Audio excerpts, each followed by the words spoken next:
guys, DJ here from Digital Journey. Today we're going to look at the differences between DSLR cameras like this Canon EOS 5D Mark IV and mirrorless cameras like this Canon EOS R5.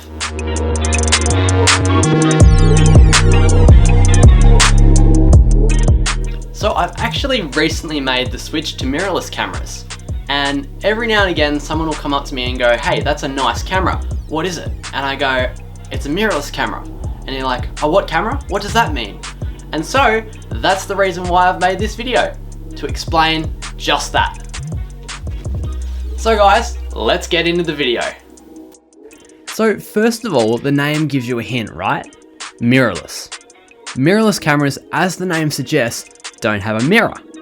Why would a camera need a mirror, you ask?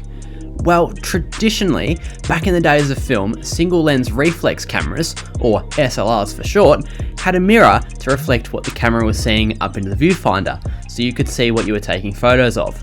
The mirror is mounted on a hinge so that when you take the photo, the mirror would flip up, revealing the shutter, which would in turn open to expose the film to actually capture the image. This all happens in a split second, like this. DSLR cameras work in exactly the same way, except that instead of film, the camera has an imaging sensor to capture the image. Pretty cool, hey? But that doesn't really explain why mirrorless cameras don't have a mirror though, does it? So, let's have a look at mirrorless cameras now. All DSLRs and most mirrorless cameras have viewfinders, which allows you to see exactly what the camera is seeing. The difference between the two types of camera is that instead of using a mirror mechanism, like a DSLR has, mirrorless cameras use their imaging sensors to relay what the camera is seeing to its electronic viewfinder, or EVF for short, which is basically a tiny screen within the eyepiece. Most mirrorless cameras also use their imaging sensors for autofocusing, which enables accurate AF tracking and face detection, plus a handful of other things not possible with a DSLR.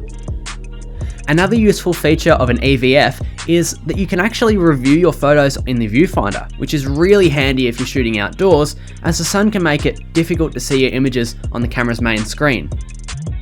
Mirrorless cameras also typically have super fast continuous shooting speeds like this. That's 12 frames per second. The electronic shutter on both of my Canon EOS R5s allows me to capture 20 frames per second. That's virtually video! Like, that's per second, 20 frames! Don't get me wrong though, most pro-spec DSLRs will shoot high frame rates as well, like the Canon EOS 1DX Mark III, which has the ability to shoot 20 frames per second as well. That's pretty cool. Mirrorless cameras also generally have a lot more autofocus points, or AF points, than a DSLR. The Canon EOS R5 has exactly 5,940 AF points. That's a lot, right? Another difference between DSLR and mirrorless cameras is their size and weight. DSLRs can be quite bulky, especially full-frame DSLRs. Because of this large sensor, the camera needs a larger mirror, so in turn the dimensions get bigger. So because mirrorless cameras don't need a mirror, they can be made a lot less bulky, as they don't need the space for the mirror and pentaprism that DSLRs use to reflect what the camera is seeing up into the viewfinder. So that's just a few of the main differences between DSLRs and mirrorless cameras. So I hope you've learned heaps, guys. And hey, if someone asks you what the differences between DSLRs and mirrorless cameras are, well, you can say to them, hey, I actually know that. And hey, don't forget to like and subscribe. And of course, if you're interested, make sure you follow me on Facebook and Instagram. Thanks guys, and until the next video, I'm DJ from Digital Journey. Peace guys, out.